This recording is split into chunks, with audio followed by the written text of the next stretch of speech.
Hi everyone, I'm Walnut and welcome back to another Pokemon Scarlet and Violet VGC video. I got a comment challenging me to a battle and I accepted. My opponent today is Gamer Dawn. I'll have their stuff linked in the description below if you want to check it out, but they proposed an interesting rule set.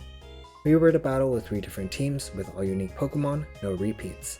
However, there's just one problem and it was entirely my fault. I've never done a link battle before, so when I heard we were using Rules 1, I thought we were using Series 1 Pokemon only, and I didn't ask for clarification, so oops. Initially, I had planned to use only Series 1 Pokemon across my 3 teams, and considering the Series 1 meta, and the fact that one of my teams used Scarlet, it was hard to come up with 3 teams with no repeats. I originally settled on these 3 teams. The first one is what I would consider my first real team that I built.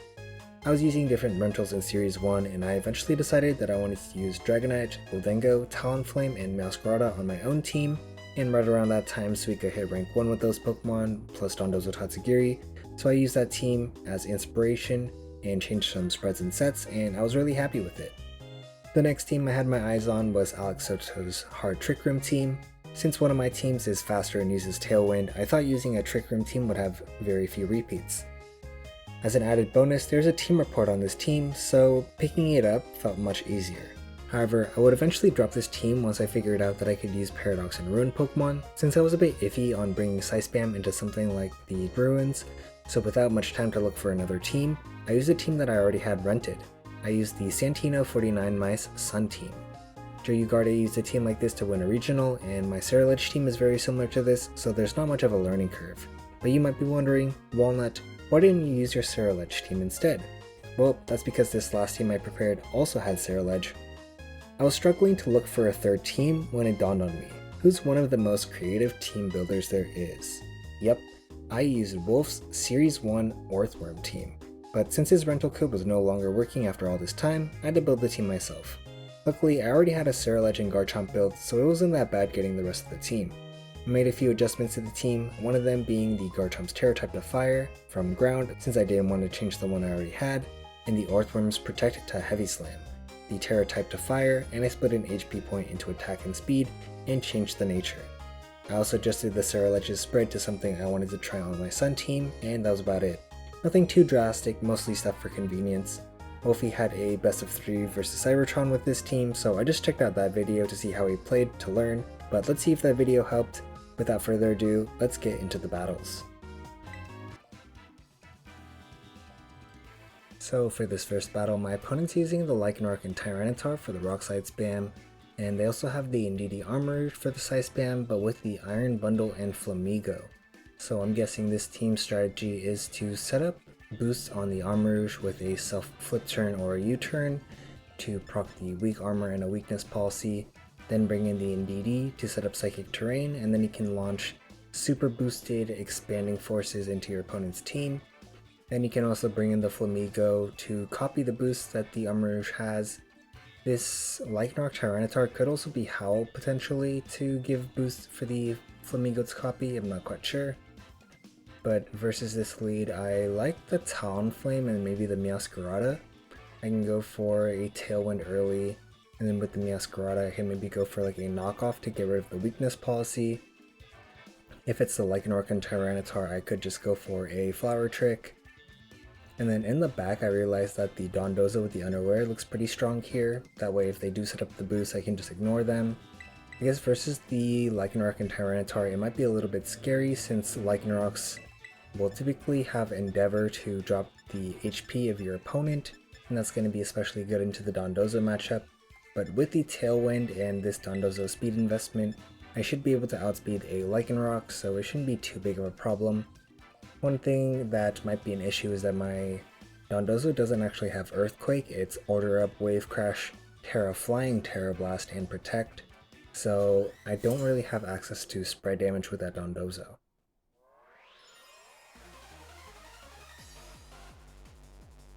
But my opponent is just going to be leading the Iron Bundle and Armarouge, so I think it's a little bit unlikely that it's going to be Rock Slide spam in the back.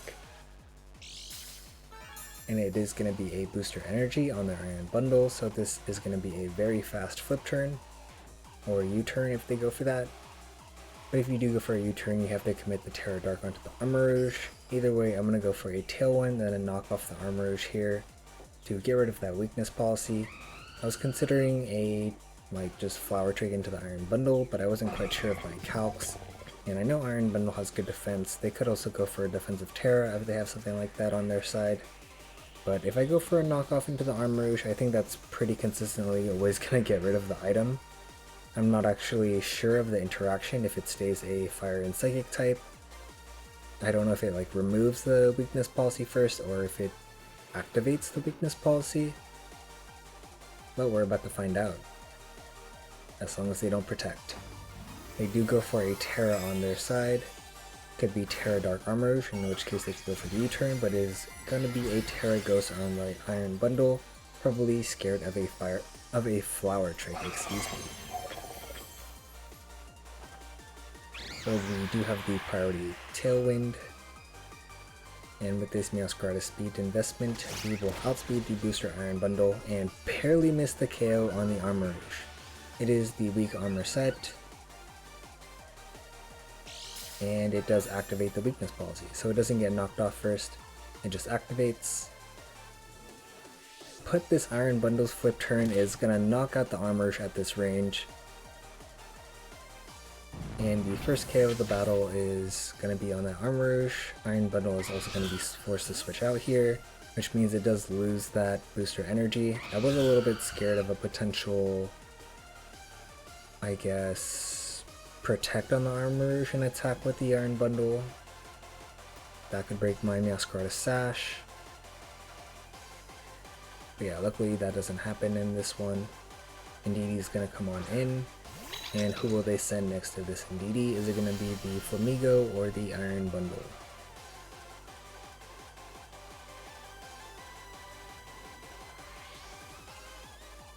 And it's going to be the Iron Bundle rejoining the field. This turn, I decided to go for a taunt with the Talonflame and then a protect on the Meowscarada. The Talonflame actually can't do too much here because the Gale Wings will make Brave Bird a priority move, but because of the psychic terrain, my opponent's actually protected from the Brave Bird. And the Tailwind's obviously not useful since I just set it up. Will-O-Wisp also not that great, so I go for a taunt into the Indeedee. It feels fine to just protect a turn. I may want to bait out a protect from their Iron Bundle, and if I'm able to remove the Iron Bundle from their side, I think my Dondozo is going to be a lot safer.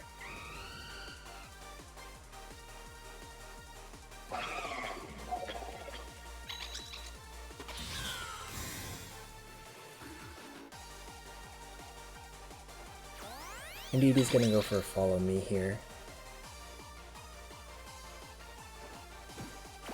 So, not gonna be able to follow me the next turn, so I can feel free to attack that Iron Bundle. And they're gonna go for an Icy Wind. But this Icy Wind into the Talonflame actually helps me. It does break my Gale Wing, so now I can actually go for a Brave Bird. And I don't really care about the speed drop because I have a Covert Cloak. So I decided to just double the Iron Bundle here just to secure the KO. Go for a Brave Bird and actually go for a knockoff instead of a Sucker Punch. I think the Sucker Punch would have been fine. But this way we're able to KO the Iron Bundle potentially, and then the Dondozo's not going to really have any enemies or any threats. A Brave Bird into the Iron Bundle does almost half, which is a lot more than I expected, and then a knockoff is able to finish it off.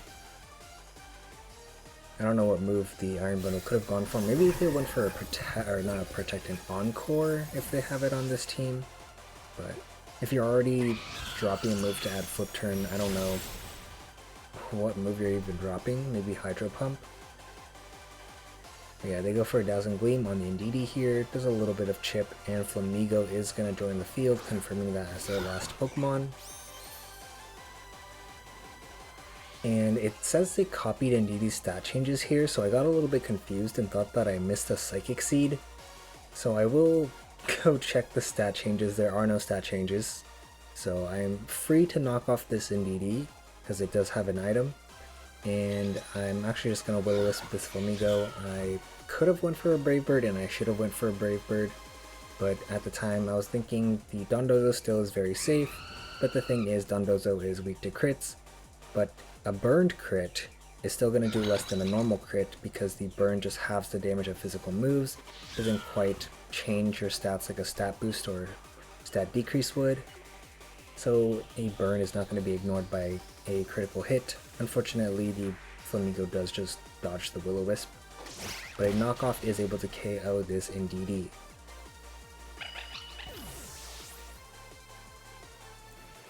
And turns out the Indeedee was holding an eject button. I guess on this team the eject button probably helps the Flamigo come back in, or come in next to the Armourouge, especially if you go for a follow me to essentially force the eject button.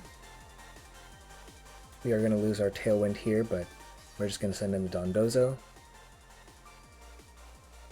At this point I still don't realize that the Brave Bird would just KO the Flamigo, and I'm still worried about that crit, so I actually try to Will-O-Wisp it again, embarrassingly enough. But you know, Talonflame just wanted to redeem itself. I protect the Dondozo here, don't really feel like going for an attack. And there's not really a need to bring in the Tatsugiri. The commander animation would take just way too long, but to be fair, I'm already wasting a second turn this way by going for the Will-O-Wisps.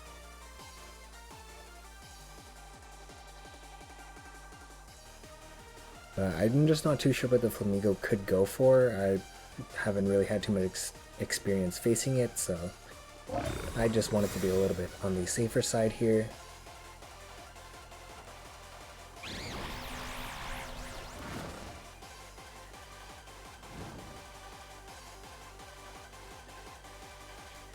And Flamigo just goes for a Brave Bird and a Dondozo. We're not missing out on too much, but yeah, at this point I realized, oh, I just should go for the attack and that should be good enough. So now I can go for a Brave Bird, and then I just go for the Wave Crash on the Dondozo. No need to go for a Terra here, and that is going to end game 1.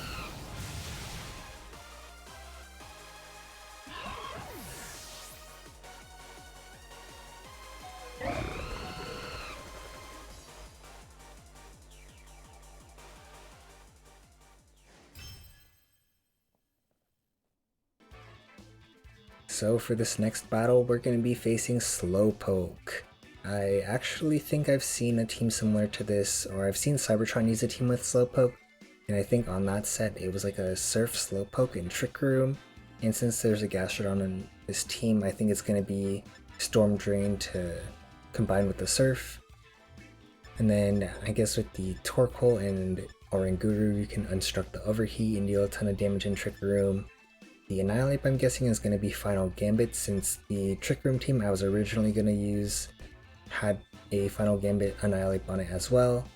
But I don't know how their Trick Room setter, which I'm guessing is the Oranguru, would survive like a Fluttermane plus Torkoal in the lead. Like I'm guessing like a Moonblast plus an Overheat would KO, especially in the sun.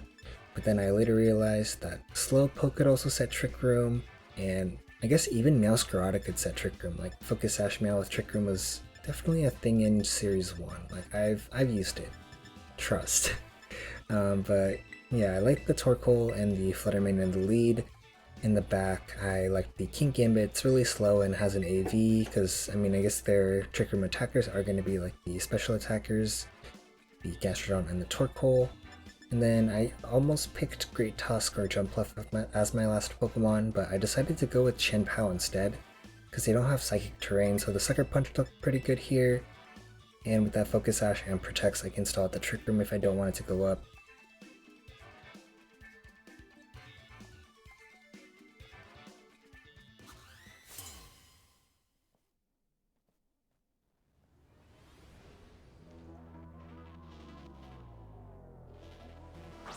Alright, and the Slowpoke and the Annihilate are going to come out, and I think this is around the point where I realized, oh yeah, Slowpoke can set the Trick Room, and I'm guessing this Annihilate is going to go for a Final Gambit, or it could go for the Shadow Claw into my Fluttermane. If it goes for the Final Gambit, that means my Torkoal won't be able to attack unless it goes for the Helping Hand here, and I don't really know my Slowpoke calcs, and I obviously don't remember like the Terra type on the Slowpoke if it was the same team as the Cybertron one.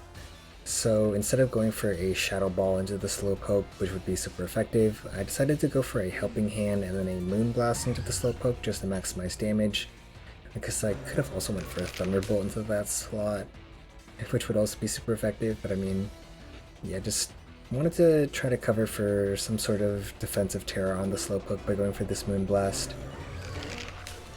I don't have like a Fairy Terror on this Flutter Mane, so can't do that for any extra damage. But there's no Terra, so a Shadow Ball would have been better in this case. The Moonblast into the Slowpoke just misses out on the KO. And they go for a Shadow Claw into the Flutter Mane, pick up a one-hit KO. I guess if I did go for a Water Terror there, I would have lived the hit. And then they are able to set up a Trick Room. So a little bit unfortunate that the lead that I kind of picked to stop the Trick Room from going up didn't actually stop it from going up. That's okay. I do expect this Annihilate to be Scarf, and then this Torkoal, I remember having Surf, I don't remember the other moves. One of them's obviously Trick Room. Yeah, we're just going to bring in Chin Pao here. I have Protect on Chin Pao, and I'm probably just looking to go for a Protect here to stall out a turn of Trick Room. And then with the Torkoal, I can go for an Overheat to switch out. I don't actually want to overheat the Slowpoke though to finish it off, just because I don't think the Slowpoke is very threatening here, so I decided to overheat the Annihilate. The Annihilate also can't protect, so this overheat's felt pretty safe to guarantee a switch. And I don't even think it would KO even in the sun, because final game Annihilate is usually like max HP, and it hits like 217, which is a lot. Yeah, we're just gonna protect Chin Pao and then overheat into Annihilate.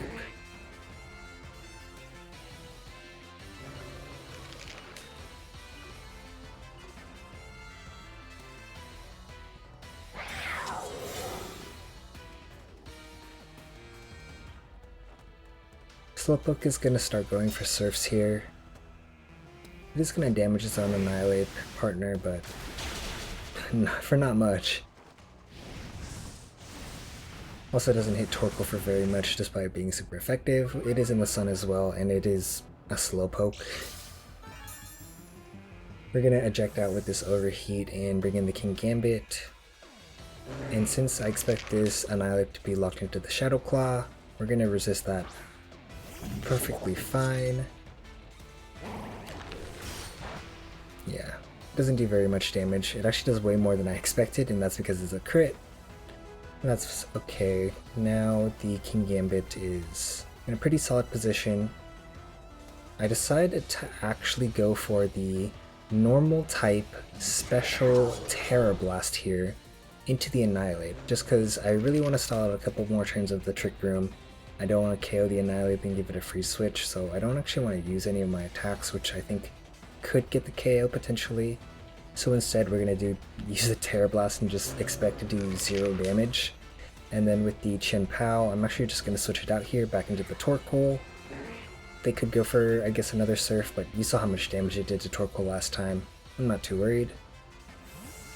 We're just going to switch around to stall out Trick Room. Don't underestimate me in Trick Room. Once I stalled out like 2 entire Trick Rooms just by switching in and out.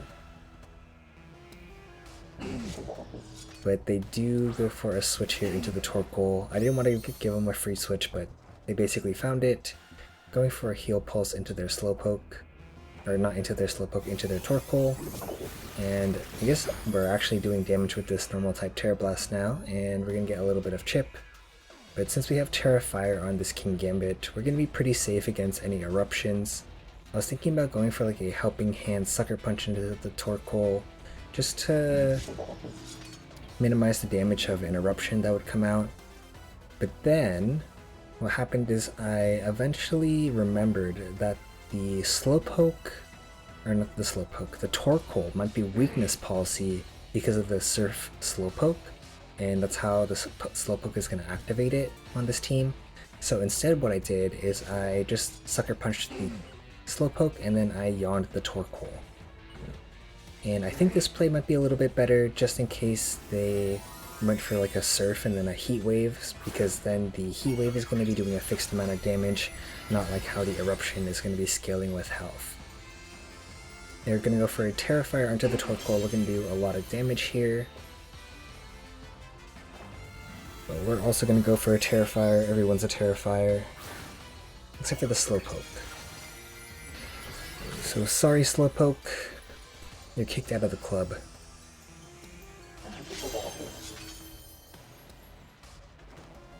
Yep, we land a Sucker Punch onto the Slowpoke. Looks like they were going for the Surf this turn.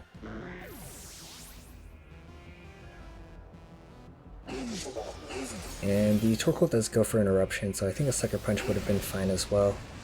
But it does pretty minimal damage despite the Torkoal being very healthy, just because it is double resisted and it is a King Gambit with AV.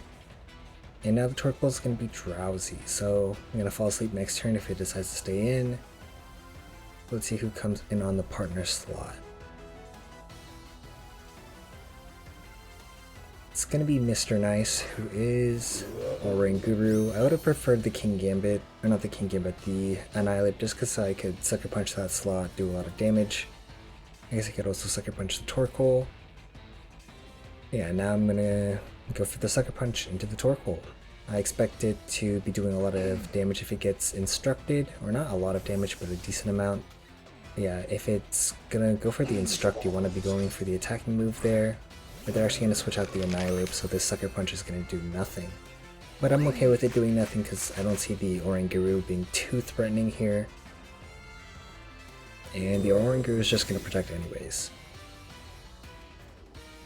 Yeah, a whole lot of nothing happening this turn, but we are able to stall out yet another turn of Trick Room. And that is going to be the end of it. And we have our King Gambit on the field versus this Oranguru. I don't feel like the Annihilate is going to be threatening a KO from here, so actually go for a Helping Hand and a Kowtow Cleave into the Oranguru. I don't really know my Oranguru calcs, but I always feel like this thing lives every hit I throw at it.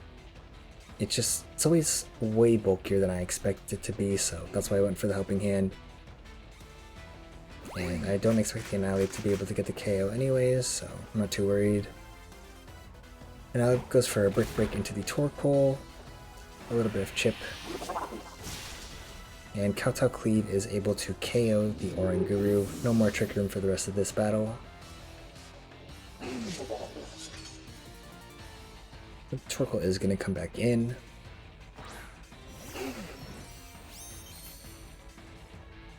And the sun's going to go back up. So the eruptions are going to be doing a lot of damage again. This turn I decided to go for a Sucker Punch into the Annihilate, and since I wasn't quite sure of the damage, I went for a Helping Hand as well.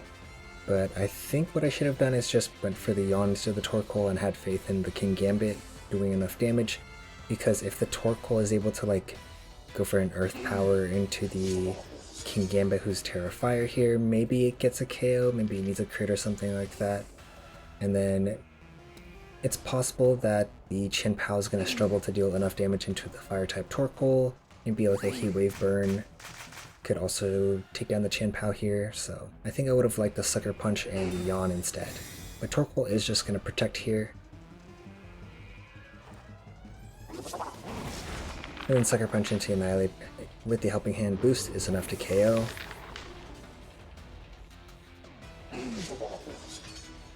And from here I can always go for the Sucker Punch plus Helping Hand. Torkoal has to attack if it wants to beat me. I guess Torkoal does learn Yawn, mine obviously has it, so if they do Yawn me they can avoid the Sucker Punch, but if it's a weakness policy set I wouldn't expect it to have Yawn, especially if it's in Trick Room. You don't really want to be using a couple turns to put someone to sleep when you could use those turns to get off powerful eruptions. Heat Wave's able to take out the Torkoal here.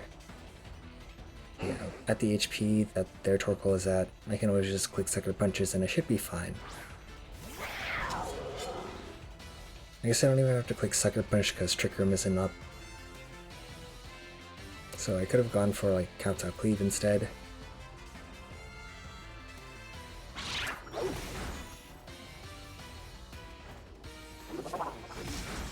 And that is going to be the second battle.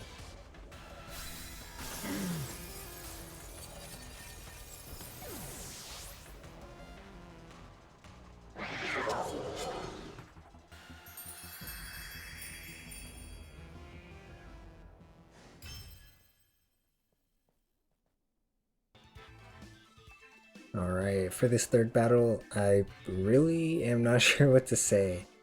My opponent's using a Noivern, and I've never really seen a Noivern. I think Noivern's pretty cool though. I think I used one on my first playthrough of Violet. I gave it like a normal Terra with Boom Burst, so it was pretty cool. Yeah, they have like Sandy Shock's Iron Valiant, which is actually a pair that was like in one of the first battles I spectated on Showdown. Just like early series 2, I just like spectate battles. I wasn't sure what to expect from the Ruin Pokemon, or not Ruin Pokemon, Paradox Pokemon. And yeah, Sandy Shock's Iron Valiant, expecting like Gravity Hypnosis from their side, because I've honestly used it as well. I've tried it on Showdown with like a King's Rock Population Bomb mouse hold for fun.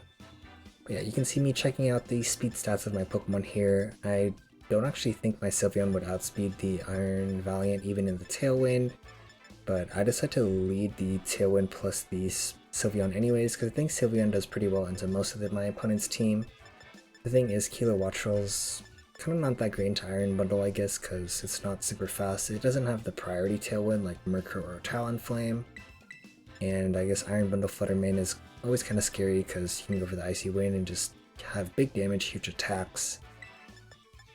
Yeah, I like the Sylveon with the Kilowattrel. I brought Orthworm just because I thought maybe Shed-Tail could help me block the Hypnosis. It's just a funny guy as well. Wanted to try out something, I guess, a little weirder for this third battle. And then lastly, Quaquaval. Maybe I can sweep with Aqua Step with the Tailwind up as well.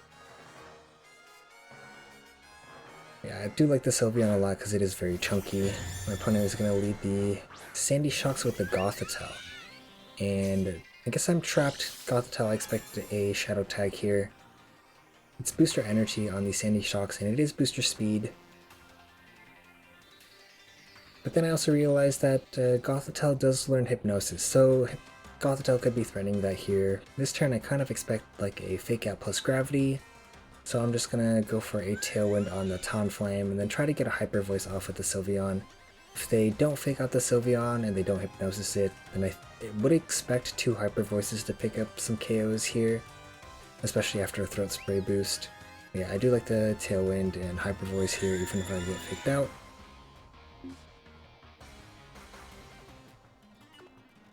So I don't know if you guys know, but Sandy Shocks with the Booster Speed, you can't have like max special attack investment to get booster speed even if you are going a speed boosting nature, just because of how high the special attack stat is.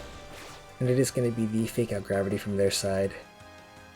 So not much damage done to my side this turn. We are able to get a Tailwind up, but I guess now we are able to get hit by Earth Powers on our Kilowattrel because of the gravity, and we're not able to get off a Hyper Voice or the Throat Spray boost. This turn I was kind of scared of like a Hypnosis from the Gothitelle, obviously, since it did just use the Fake Out. It's probably going to go for Hypnosis now. And so I initially tried to switch to Wiggles to eat the Earth Power because of Earth Eater, but then I remembered, you know, I'm trapped. Well, I didn't remember it, it told me.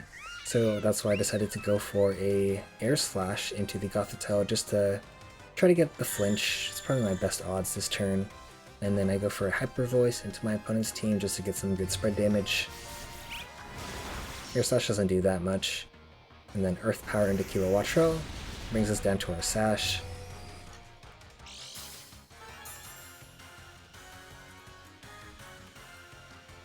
The Hyper Voice here does a ton of damage, but Gothitelle does have a Berry.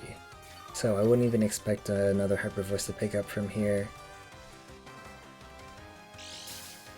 Even after our Throat Spray boost, because, I don't know, Gothitelle is just a very bulky Pokemon. Usually they're trained very bulkily. Yeah, we get the flinch on Gothitelle, so all planned. This turn, I don't think another Air Slash plus Hyper Voice would get the KO on Gothitelle. I think Hyper Voice would KO the Sandy Shocks, so I'm fine just going for the Hyper Voice with the Sylveon here. But with the Kilowattrel, I'm going to go for a Thunderbolt into the Gothitelle just to get a little bit more damage, because it does do more than the Air Slash. Also, I did like the Air Slash last turn just because there was no chance for it to miss because of the gravity added bonus of their gravity, I guess. It's only like a 5% chance to miss, but I've had that miss before. 5% chance is like 10% really. Thunderbolt into the Gothitelle definitely brings it into range of +1 Hyper Voice now. Earth Power into the Sylveon does pretty good damage, and we're able to pick up a double KO. The thing is, I didn't quite want a double KO. I think it would have been nice if the Sandy Shocks or Gothitelle lived on a little bit of HP, or if, I guess even if I didn't like get the second Hyper Voice off, I think I'd be in a decent position because I do have the Quaquaval in the back. Depending on how fast they KO my Pokemon here, I can potentially bring in the Quaquaval in Tailwind and then use Aqua Step plus Moxie to sweep and get set up. But it's possible that they can stall me out with Sleep and then KO me strategically on the turn where my Tailwind ends, so I'm not able to bring the Quaquaval in a powerful position. Yeah, now they're going to have the Noivern and the Iron Valiant here. I don't have Quick Attack on this Sylveon set, so I can't like break any sash that I could see on the Iron Valiant. So I just decided to go for a Hyper Voice plus the Air Slash into the Valiant. I really don't know what Noivern does. I don't know what moves it gets besides that Boom Burst. But I guess my opponent hasn't Terra'd yet, so they could go for like a Terra Ghost plus Boom Burst potentially. We'll see. The Terra is going to come out here, but it is going to be on the Noivern instead, so not a Terra Ghost on the Iron Valiant, and it is going to be a Fire-type Noivern.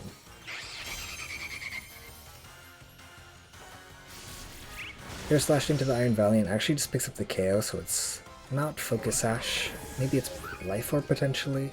I think Life Orb Iron Valiant could be pretty powerful, and the Tailwind is going to come out from their side.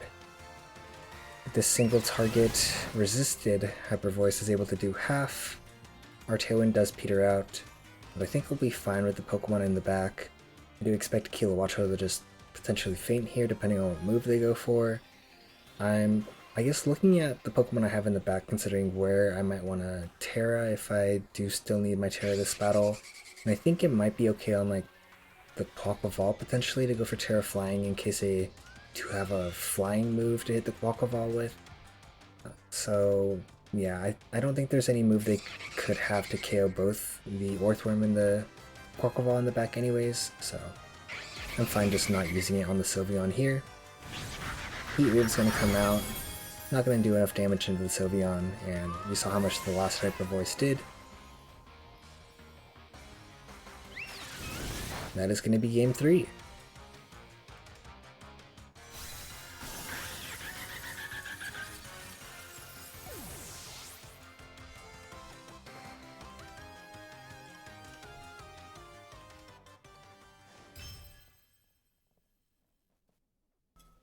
So we managed to have some pretty nice games. Looking back at them, I think it's kind of funny how scared I was of that Flamigo. I think the Trick Room stall was a bit clever, and I think we got lucky with the Game 3 flinch that made it a lot easier.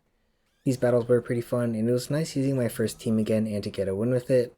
I do wish the Quaquaval and the Orthworm could have come out, especially since the Quaquaval is actually shiny. I accidentally Masuda'd it because I got like a, I believe French, what's the duck called? Quaxley, and when breeding a couple of them, I got a shiny one on my 6th egg, but you know, Sylveon just handled the battle. In my last video, I did mention a different Cerulege team I was testing, but I don't think I'll actually do a video on it anymore. I feel like there are too many matchups I couldn't patch, though it was fun to play around with a Terra Steel bulk up Cerulege.